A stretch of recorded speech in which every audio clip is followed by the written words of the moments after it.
parcours à venir est inscrit dans la loi d'orientation et de programmation pour la refondation de l'école. Il concerne tous les élèves de la 6e à la terminale et a pour finalité une orientation et une insertion professionnelle réussie grâce au développement d'une réelle compétence à s'orienter. Les élèves doivent être dotés d'outils d'information leur permettant de comprendre l'environnement socio-économique proche et plus lointain et de se préparer à en devenir acteurs. Il s'inscrit dans le cadre du socle commun de connaissances, de compétences et de culture en lien avec les programmes du lycée et du collège. Il ne fixe pas d'objectifs par classe, mais intègre la notion de continuité et de progressivité, tant au collège qu'au lycée. L'ancrage dans les enseignements doit permettre à l'élève d'acquérir les compétences et les connaissances suffisantes pour se projeter dans l'avenir. Le parcours à venir renforce cette approche et trouve sa cohérence au sein des disciplines. Il ouvre la voie à une démarche de projet interdisciplinaire. Il s'inscrit notamment dans les EPI au collège, les enseignements d'exploration au lycée et dans l'accompagnement personnalisé à tous les niveaux. Il est fondé sur un principe d'égalité de tous à une culture citoyenne, économique et professionnelle, afin d'en comprendre les langages et progressivement de s'y projeter. Il vise l'acquisition de compétences qui seront mobilisables dans les choix d'orientation et de formation, et notamment vise le développement de compétences à entreprendre. Les connaissances et compétences acquises par les élèves dans le cadre du parcours à venir seront prises en compte pour la validation du socle commun au collège. Il tient compte du développement psychologique, cognitif, social et affectif de l'élève, qui prend appui sur ses expériences personnelles, qui les analyse et les met en perspective. Il comporte une dimension collective et individuelle et concerne tous les niveaux de qualification. Il favorise l'analyse des expériences et la pratique de la réflexivité. Il impose un questionnement sur les stéréotypes sociaux et sexués qui devraient contribuer à diversifier les parcours d'orientation des filles et des garçons et de favoriser la mixité des filières de formation et des métiers. Les familles sont associées à la fois pour l'élaboration du parcours à venir, de l'établissement et pour la construction du parcours de leur enfant. Le parcours à venir, ce n'est pas seulement transmettre des informations sur les métiers ou demander aux élèves de faire des choix, c'est aussi une co-construction d'activités et d'évaluations pédagogiques préparées, accompagnées et exploitées de façon personnalisée. Faire le lien entre discipline et parcours à venir pour aider les élèves à trouver du sens aux activités proposées, développer la capacité à s'auto-évaluer au regard des compétences à construire afin de favoriser l'implication de l'élève qui prend en charge ses apprentissages et sa progression et développe son autonomie. Les 3 objectifs du parcours à venir sont permettre la découverte du monde économique et professionnel. Au travers des disciplines scolaires, les élèves doivent acquérir une grille de lecture du monde économique et professionnel dans toute sa diversité. Il s'agit pour les élèves d'avoir une première connaissance du monde du travail, du rôle et du fonctionnement des entreprises, des relations sociales et des enjeux de l'égalité homme-femme, ainsi que des modalités et des perspectives d'insertion professionnelle. C'est aussi développer chez l'élève le sens de l'engagement à l'initiative. La compétence à entreprendre se traduit par la capacité à s'engager dans une tâche, à tester les voies possibles pour réussir et à mettre en mots les processus à l'œuvre. Les élèves doivent acquérir la capacité à mobiliser les connaissances acquises dans le cadre de l'objectif 1 portant sur la découverte du monde économique et de l'entreprise. C'est également permettre à l'élève d'élaborer son projet d'orientation scolaire et professionnelle. Les connaissances et compétences acquises dans le cadre des deux premiers objectifs doivent être mobilisées par les élèves dans la préparation de leur projet scolaire et professionnel. La participation de la famille est importante.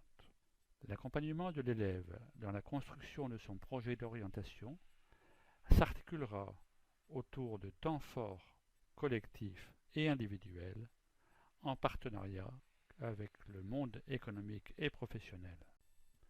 Quels sont les acteurs du parcours à venir et quels sont leurs rôles? C'est d'abord bien sûr l'élève, qui apprend à tisser des liens entre ce qu'il aborde dans les disciplines et au travers de ses expériences, dans et hors des murs de la classe. Il conserve grâce à Folios une trace de ses apprentissages. Il développe une approche réflexive pour construire son parcours avec l'aide de l'équipe éducative. C'est aussi le chef d'établissement qui impulse la mise en œuvre du parcours à venir en contextualisant ses objectifs en lien avec les indicateurs et les objectifs de l'établissement. Il structure et formalise les partenariats. C'est aussi le rôle du professeur principal qui assure le suivi du parcours des élèves en lien étroit avec les familles, l'équipe pédagogique, le COP et le service médico-social. Il impulse et favorise l'utilisation de Folios. Ce sont tous les enseignants qui mettent en œuvre le parcours à venir dans leurs enseignements et en interdisciplinarité conformément au projet d'établissement, qui aident les élèves à adopter une démarche réflexive et à réinvestir leurs expériences dans le champ disciplinaire, qui guide et accompagne via Folios. C'est aussi le professeur documentaliste qui sélectionne et diffuse l'information dans l'établissement et contribue à son appropriation par les élèves. Il contribue à l'utilisation de Folios par les élèves et les enseignants. C'est le rôle également du conseiller d'orientation, psychologue, de contribuer à l'ingénierie du parcours avec le chef d'établissement et les équipes éducatives. Il participe à l'individualisation du parcours par le suivi individuel des élèves. Il intervient dans l'appropriation de Folios par les équipes et les élèves. Le directeur du centre d'information et d'orientation contribue à la mise en place du parcours par sa mission d'observateur des pratiques à l'échelle du district ou du bassin. Il mobilise les ressources territoriales en réseau avec le chef d'établissement et l'animateur du bassin et aide à structurer et à mettre en cohérence les partenariats externes à l'éducation nationale. Il participe à la formation des personnels. Le conseiller principal d'éducation apporte son expertise tout au long du parcours par sa connaissance particulière de l'élève, en relation étroite avec sa famille et en collaboration avec le reste de l'équipe éducative. Les parents sont associés étroitement à l'accompagnement de leur enfant et en tant qu'acteurs du monde économique et social. Ils sont invités à contribuer à la compréhension de cet environnement. Les partenaires du monde économique participent à la mise en œuvre du parcours à venir par le biais de projets partagés et territoriaux, comme des visites d'entreprise, les stages, les séquences d'observation, les conférences, les forums ou les semaines thématiques. L'enseignant référent pour la scolarisation des élèves en situation de handicap, en lien avec la MDPH, apporte son expertise dans la connaissance de l'élève. Le parcours à venir introduit la dimension individuelle de la construction du parcours de l'élève. Il tient compte du développement psychologique et cognitif de l'élève, de ses besoins et de la progressivité de ses apprentissages. Ainsi, à travers le parcours à venir, l'équipe éducative propose des situations pédagogiques actives et motivantes pour les élèves. Il s'agit de mettre en œuvre des scénarios dans lesquels les élèves vivent des situations, découvrent et organisent leurs représentations et acquièrent des connaissances. Il s'agit de construire un accès structuré et progressif à l'information afin de mieux appréhender toutes les facettes d'un métier par exemple. En conclusion, le parcours à venir doit permettre de développer la réflexivité et l'autonomie des élèves à travers notamment des phases réflexives ou en favorisant l'auto-évaluation. Quel cadre pour la mise en œuvre du parcours à venir? Le projet d'académie permet de décliner et de mettre en œuvre la politique éducative nationale sur les territoires de l'académie. Le projet d'établissement détermine les activités propres à chaque établissement sous forme d'objectifs et de programmes d'action de mise en œuvre des objectifs nationaux et académiques et des programmes nationaux.